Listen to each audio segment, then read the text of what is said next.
हमारी जिंदगी छोटे छोटे समय के भागों में बटी हुई है।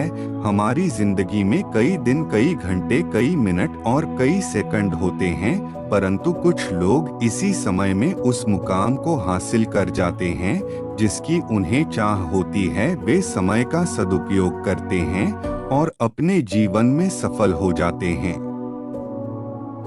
एक गांव में एक गरीब आदमी रहता था। उसके घर में उसकी पत्नी और उसकी एक बेटी और एक छोटा बेटा था। उसकी पत्नी दूसरों के घर में काम करके अपने परिवार का खर्च चलाती थी। उसका पति, जिसका नाम रामू था, रामू दिन भर नशे में डूबा रहता था और दूसरों के साथ अपना समय बर्बाद किया करता था। कहीं इधर ताश के पत्ते खेलता दिखता था तो कहीं उधर लोगों के दरवाजे बैठकर गपशप मारा करता था। अपने परिवार का ख्याल उसे बिल्कुल नहीं था। उसके माता पिता ने उसकी शादी कराकर गलती कर दी थी। बेचारी उसकी पत्नी दिन रात काम कर कर अपने बच्चों का पेट पालती थी। यदि उसकी पत्नी एक भी दिन काम पर न जाए तो उसके बच्चे भूखे रह जाते थे। इसीलिए उसकी पत्नी प्रत्येक दिन दूसरों के वहां काम करती थी। लेकिन रामू को इन सब बातों से कोई फर्क नहीं पड़ता था। उसे बस अपना समय बर्बाद करके हंसी मजाक और पत्ते खेलने में बहुत मजा आता था। शाम को शराब पीकर घर आकर जोर जोर से अपनी पत्नी को चिल्लाता था। कई बार उसने अपनी पत्नी को मारा भी, लेकिन अब उसकी पत्नी करे भी तो क्या, वह तो अपने बच्चों को छोड़कर नहीं जा सकती थी। रामू को जो कोई भी समझाता था कि रामू कुछ कार्य करा करो, पैसे कामया करो, अपने परिवार का खर्च तो उठाओ, तुम्हारे 2 बच्चे हैं, तुम्हारी पत्नी है, उनकी देखभाल करो, ऐसे अपना समय क्यों बर्बाद करते हो। रामू उसके ऊपर बिगड़ जाता था और कहता, तुम्हें इससे लेना देना क्या, मैं कुछ भी करूं, यह मेरा जीवन है, मैं तुम्हारे घर में खाता हूं क्या। इसके कारण कोई भी गांव का सदस्य इससे इस विषय में बात ही नहीं करता था। वह सुबह खाकर निकल जाता था और रात में शराब पीकर आता और अपनी बीवी के ऊपर गुस्सा करता था। ऐसा ही कुछ दिनों तक चलता रहा। कुछ दिनों बाद संसार में एक ऐसी बीमारी ने जन्म लिया जो मानव जाति के लिए अत्यधिक खतरनाक थी। चारों तरफ उस बीमारी का कहर था। आप सब जानते होंगे, मैं कोरोना वायरस की बात कर रहा हूं। जब सरकार द्वारा लॉकडाउन लगा दिया गया था तब चारों तरफ लोगों का एक दूसरे के वहां आना जाना बंद हो गया था। सारे कार्य, सारी फैक्ट्रियां, सारी गाड़ियां इत्यादि बंद हो गए थे। अब रामू का परिवार भूखा मरने लगा था, क्योंकि उसकी पत्नी जो रोज कमाने जाती थी वह अब किसी के घर इसी कारण नहीं जा पाती थी कि कहीं इस बीमारी की वजह मैं न हो जाऊं। लोग उसे अब काम पर बुलाना बंद कर दिए थे। उसके परिवार में अनाज का एक दाना भी नहीं पता था, ना उसके घर में कुछ पैसे थे। अब वह क्या करता। उसका छोटा बेटा भी बीमार हो गया था। उसके बच्चे की तबीयत ज्यादा खराब हो गई थी। तब रामू को समझ आया कि अपने परिवार को ध्यान देना चाहिए। उसने बच्चे को अस्पताल ले जाने का सोचा, परंतु उसके पास पैसे नहीं थे। उसने गांव वालों से पैसे मांगने गया। गांव वालों ने कहा, पहले कहने पर तो हम लोगों को ही जली कटी सुना देते थे, अब इस लॉकडाउन में हमारे पास कहां से पैसा आए, यही कहकर वह लौटा देते थे। रामू अत्यधिक परेशान था। अब करें तो भी क्या करें, वह चाहकर भी कुछ नहीं कर सकता था। एक पूरा दिन बीत गया। उसके बेटे की तबीयत और भी ज्यादा खराब हो गई। तभी किसी तरह उसकी पत्नी ने जहां काम करती थी वहां से कुछ पैसे जुटा कर लाई और अब रामू अपने बच्चे को हॉस्पिटल ले जाने की तैयारी की। रामू अपने बच्चे को लेकर गांव के बाहर एक अस्पताल में पहुंचा। रामू दौड़ता हुआ डॉक्टर के पास गया। उसने कहा, मेरे बच्चे को बचा लीजिए। डॉक्टर साहब ने सारे इंस्ट्रूमेंट लगाकर चेक किया, तब उसका बेटा मर चुका था। डॉक्टर साहब ने यह बात रामू से कहा, यदि तुम अपने बच्चे को 10-15 घंटे पहले ले आते तो मैं तुम्हारे बच्चे को बचा लेता। मुझे बहुत दुखी होकर कहना पड़ रहा है कि मैं तुम्हारे बच्चे को बचा ना सका। यह सुनकर रामू के पैरों तले के नीचे से जमीन खिसक गई। वह रोने लगा। उससे कहने लगा, यह सब मेरी गलती है। मैंने जीवन में कुछ नहीं किया, सिर्फ अपने समय को बर्बाद किया है।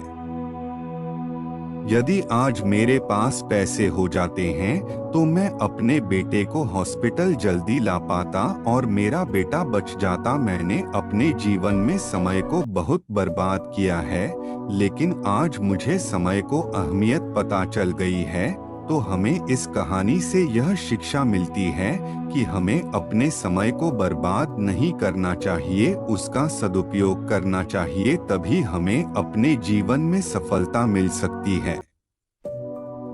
इस कहानी में अगर रामू पहले से काम करता होता तो उसके पास पैसे होते और अपने बेटे का इलाज करा पाता, जिससे उसका बेटा आज जिंदा होता। मित्रों, हमें हमेशा अपने समय का सदुपयोग करना चाहिए। स्वयं पर विश्वास रखें। जीवन उतार और चढ़ाव से भरा हुआ है।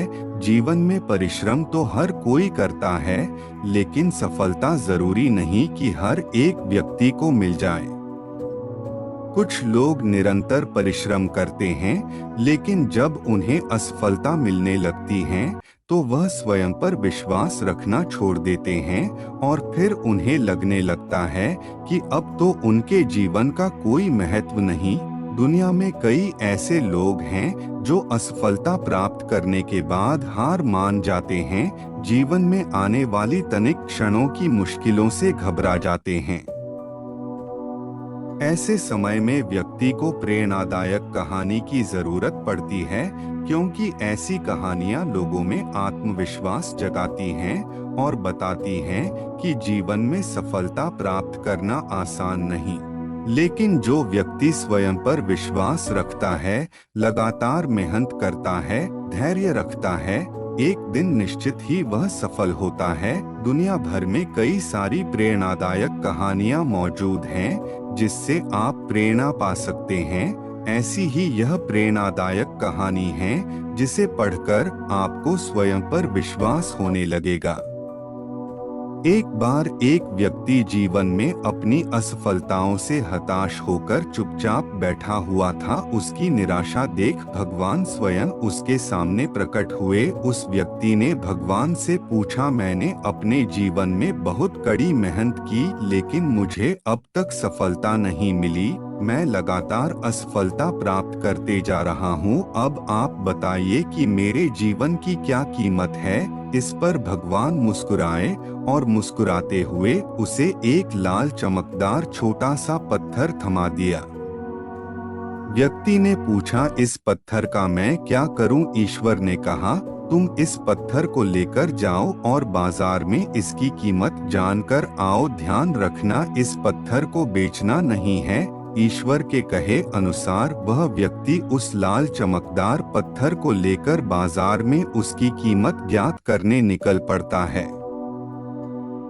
सबसे पहले उसे राह पर एक संतरा बेचने वाला आदमी दिखता है। वह सबसे पहले उस आदमी के पास जाता है और पूछता है, भाई तुम इस लाल रंग के पत्थर का क्या कीमत दोगे? संतरे वाला पत्थर की सुंदर रंगों को देख कहता है, तुम इस पत्थर के बदले में मुझसे 5-6 संतरे ले जा सकते हो। व्यक्ति ने कहा कि मुझे तो इस पत्थर को बेचना नहीं है। यह कहकर वह आगे बढ़ जाता है। आगे राह में उसे एक सब्जी वाला दिखता है। उस सब्जी वाले से पूछता है कि भाई तुम इस लाल रंग के पत्थर को कितने में खरीदोगे? सब्जी वाला भी उस पत्थर की खूबसूरती से आकर्षित होकर कहता है कि तुम्हें इस पत्थर के बदले में मैं एक बोरा आलू दे सकता हूँ, बताओ बेचोगे इस पत्थर को? व्यक्ति कहता है, नहीं, मुझे इस पत्थर को नहीं बेचना है। अब वह व्यक्ति सीधे एक सोनार की दुकान चला जाता है। सोनार के दुकान में बहुत बेशकीमती खूबसूरत गहने पड़े हुए थे। वह व्यक्ति अब उस सोनार को पत्थर दिखाते हुए पूछता है कि इस पत्थर की कीमत क्या लगाओगे। सोनार बहुत ध्यान से उस पत्थर को देखता है। अंत में वह कहता है कि इस पत्थर के बदले में मैं तुम्हें 1 करोड़ रुपए दे सकता हूँ। अब वह व्यक्ति सीधे एक सोनार की दुकान चला जाता है। सोनार के दुकान में बहुत बेशकीमती खूबसूरत गहने पड़े हुए थे। वह व्यक्ति अब उस सोनार को पत्थर दिखाते हुए पूछता है कि इस पत्थर की कीमत क्या लगाओगे। सोनार बहुत ध्यान से उस पत्थर को देखता है। अंत में वह कहता है कि इस पत्थर के बदले में मैं तुम्हें 1 करोड़ रुपए दे सकता हूँ। सोनार के दुकान से निकलकर वह व्यक्ति अब हीरे की दुकान में घुसता है, जहां पर बहुत बेशकीमती रत्न पड़े हुए थे। व्यक्ति हीरे के दुकानदार को पत्थर दिखाते हुए इसकी कीमत पूछता है। हीरे का व्यापारी लगभग 10 मिनट तक पत्थर को बहुत ही बारीकता से जांच करता है और अंत में वह एक मलमल के कपड़े पर उस पत्थर को रखकर उसके सामने अपना सिर टेक लेता है। व्यक्ति पूछता है कि इसकी कीमत कितनी है। तब हीरे का व्यापारी कहता है, अरे भाई, तुम्हें यह कहां से मिला? यह तो दुनिया की अनमोल रत्न है, जिसे तो दुनिया की पूरी दौलत लगा दो तब भी खरीदा नहीं जा सकता। यह सुन वह व्यक्ति बहुत अचंभित हो जाता है और वह सीधे ईश्वर के पास आता है और सारी घटना भगवान को बताता है। उसके बाद पूछता है कि ईश्वर, अब तो बताइए कि मेरे जीवन की कीमत क्या है। तब ईश्वर कहते हैं कि संतरे वाले, सब्जी वाले, सोनार वाले और हीरे वाले सभी ने तो तुम्हें तुम्हारे जीवन की कीमत बता दी है। व्यक्ति कहता है, मैं समझा नहीं। तब ईश्वर उसे विस्तार पूर्वक समझाते हुए कहते हैं कि तुम किसी के लिए पत्थर के टुकड़े के समान हो तो किसी के लिए अनमोल रत्न। जिस तरह सबने अपनी अलग अलग जानकारी के हिसाब से इस पत्थर की कीमत बताई, लेकिन उस हीरे के व्यापारी ने इस पत्थर की असली पहचान कर ली। ठीक उसी तरह इस दुनिया में तुम कई लोगों के लिए एक मामूली इंसान हो। भले ही तुम में कितना भी हुनर क्यों ना हो, लेकिन वक्त के साथ यह हुनर जरूर निखर कर आता है। तुम्हें बस परिश्रम और धैर्य की जरूरत है।